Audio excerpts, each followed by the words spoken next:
akan belajar tentang nilai kehidupan dalam dunia cerpen. Tujuan pembelajaran kita adalah melalui kegiatan pembelajaran dengan model pembelajaran Project Based Learning, kalian mampu mengidentifikasi unsur pembangun cerpen. Pemahaman cerpen, pengertian, ciri-ciri, dan jenis. Cerpen adalah cerita pendek yang memberikan kesan tunggal pada satu tokoh dan satu situasi yang habis dibaca dalam sekali duduk. Artinya, cerpen ini sangat singkat dan biasanya jumlah katanya juga dibatasi. Ciri-ciri cerpen, panjang karangan lebih kurang 10 halaman, habis dibaca sekali duduk, tidak menggambarkan semua kisah para tokohnya, jadi hanya sebagian saja. Ada konflik tetapi tidak menimbulkan perubahan nasib pelaku. Hanya menimbulkan satu alur, perwatakan tokoh dilukiskan secara singkat, dan menimbulkan kesan mendalam bagi pembaca. Nah, jenis-jenis cerpen. Yang pertama adalah cerpen mini. Hanya berkisar antara 750 kata sampai 1000 kata. Yang kedua adalah cerpen ideal, berkisar antara 3000 sampai 4000 kata. Terakhir, cerpen panjang, 4000 sampai 10.000 kata. Setiap cerpen memiliki nilai-nilai yang terkandung di dalamnya. Yang pertama adalah nilai moral, berkaitan dengan kesopanan, perilaku. Yang kedua adalah religius, berkaitan dengan nilai ketuhanan. Selanjutnya adalah nilai budaya, berkaitan dengan adat istiadat. Kepahlawanan adalah nilai yang berkaitan dengan jiwa rela berkorban. Kemudian nilai politik dan nilai sosial berkaitan dengan hubungan antar sesama manusia atau relasi dengan orang lain. Langkah-langkah mengidentifikasi nilai-nilai dalam cerpen. Yang pertama, baca cerpen dengan seksama, lalu analisis tindakan dan dialog yang dilakukan oleh tokoh. Selanjutnya, simpulkan nilai-nilai kehidupan lewat tindakan atau dialog tokoh. Dialog tokoh itu artinya antar tokoh, percakapan antar tokoh. Selanjutnya, demonstrasi nilai cerpen dalam kehidupan sehari-hari. Yang pertama, baca cerpen dengan cermat dan teliti. Analisis nilai-nilai kehidupan dengan mengamati tindakan dan dialog tokoh. Kemudian, simpulkan nilai-nilai kehidupan yang terkandung dalam cerpen. Selanjutnya, analisis keterkaitan antara nilai kehidupan yang terkandung dalam cerpen dengan kehidupan masyarakat sekarang. Lalu, praktikkan nilai-nilai yang didapat dalam kehidupan sehari-hari. Selanjutnya adalah unsur pembangun cerpen. Jadi unsur yang membentuk sebuah cerpen terdiri atas 4 unsur. Yang pertama unsur intrinsik, unsur ekstrinsik, dan struktur cerpen serta kebahasaan cerpen. Yang pertama, unsur intrinsik. Jadi unsur ini berasal dari dalam cerpen. Yang pertama adalah tema atau ide pokok, alur, jalan cerita, latar, waktu, tempat, dan suasana peristiwa yang digambarkan dalam cerpen. Selanjutnya, penokohan atau watak dari para tokoh, lalu sudut pandang. Sudut pandang dibagi menjadi 3. Yang pertama adalah sudut pandang orang pertama. Sudut pandang orang pertama dibagi menjadi 2. Sudut pandang orang pertama sebagai pelaku utama, dan sudut pandang orang pertama sebagai pelaku sampingan. Yang ketiga adalah sudut pandang orang ketiga. Artinya si pengarang tidak sebagai tokoh utama di sana, tapi dia tahu isi ceritanya dan dia menceritakan isi cerita itu kepada orang lain. Tapi dia tidak menjadi pemeran.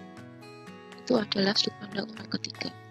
Selanjutnya amanat atau pesan yang ingin disampaikan pengarang kepada pembaca. Selanjutnya unsur-unsur intrinsik cerpen. Ini tadi sudah saya jelaskan. unsur ekstrinsik cerpen, ada bahasa, dan juga latar belakang pengarang. Kalau tadi unsur intrinsik berasal dari dalam ceritanya, kalau unsur ekstrinsik berasal dari si pengarang. Jadi bahasa yang digunakan oleh pengarang itu bagaimana, tentunya akan berpengaruh dengan isi ceritanya, bahasa yang digunakan oleh pengarang saat bercerita. Selanjutnya latar belakang pengarang, tentunya berkaitan juga dengan cerita yang dibuatnya. Misalnya si pengarang itu berumur sekitar 18 tahun, maka cerita yang dia ceritakan akan bercerita tentang orang-orang yang berusia 18 tahun. Selanjutnya struktur cerpen. Yang pertama adalah pengenalan situasi cerita, pengungkapan peristiwa, menuju konflik, puncak konflik, penyelesaian.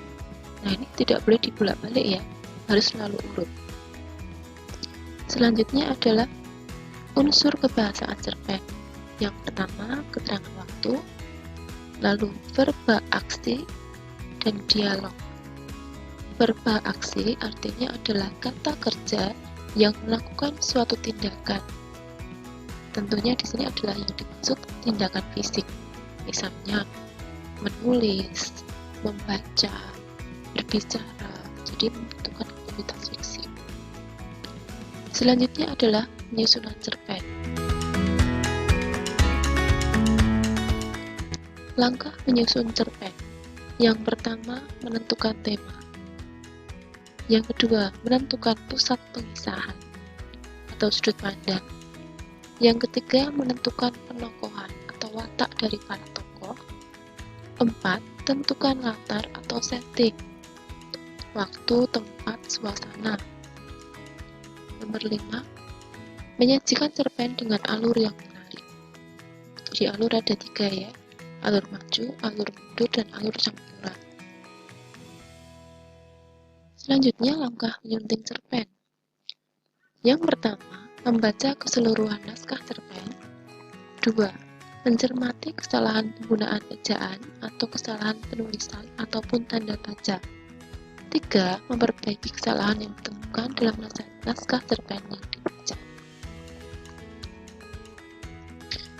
Nah, kita akan melakukan tugas ini merupakan hasil dari kolaborasi antar pelajaran. Nah, oleh karena itu saya akan menerangkan dulu apa yang dimaksud dengan kolaborasi. Kolaborasi adalah kerjasama, interaksi, dan kompromi antar mata pelajaran. Nah, tadi kita belajar dengan menggunakan pembelajaran berbasis proyek. Nah, pembelajaran berbasis proyek adalah metode pembelajaran yang menggunakan proyek atau kegiatan sebagai media. Peserta didik melakukan eksplorasi, penilaian, interpretasi, sintesis, dan informasi untuk menghasilkan berbagai bentuk hasil belajar. Nah, pembelajaran kolaborasi yang akan kita lakukan meliputi 3 mata pelajaran, yaitu bahasa Indonesia, bahasa Jepang, dan seni budaya. Alur pengerjaan tugasnya. Dalam mata pelajaran bahasa Indonesia, yang kalian lakukan adalah memahami materi cerpen, lalu tentukan unsur intrinsik cerita, membuat kerangka, mengembangkan menjadi cerpen.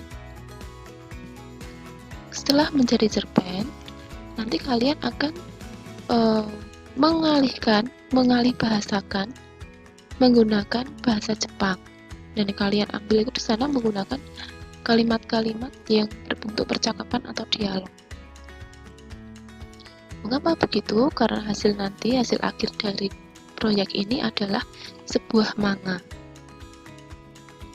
Nah, setelah tadi kalian mengembangkan kerangka menjadi cerpen yang berbahasa Jepang, nanti kalian analisis cerita tersebut, lalu buat manga berdasarkan hasil analisis yang telah dibuat. Nah, untuk mata pelajaran bahasa Indonesia, yang pertama, kalian harus membuat kerangka cerpen. Caranya, tentukan unsur intrinsik cerita, Lalu tentukan struktur cerita. 2. Kalian kembangkan kerangka tersebut menjadi sebuah cerpen yang panjangnya minimal 3/4 halaman folio. Ini adalah contoh kerangka. Nanti bisa Anda baca. Nah, ini adalah aspek penilaian untuk mata pelajaran Bahasa Indonesia. Aspek penilaian tugas manga untuk Bahasa Indonesia. Yang pertama, untuk kerangka, skor maksimalnya 100. Cerpen, skor maksimal 100. Kemudian untuk ide cerita manga, skor maksimal 25. Unsur intrinsik cerita, skor maksimal 25. Selanjutnya, kesesuaian manga dengan kerangka, skor maksimal 50. Ini adalah contoh manga yang besok akan kalian buat. Jadi bentuknya ada beberapa panel. Nanti silahkan Anda kembangkan kreativitas Anda menjadi sebuah manga yang menarik untuk dibaca.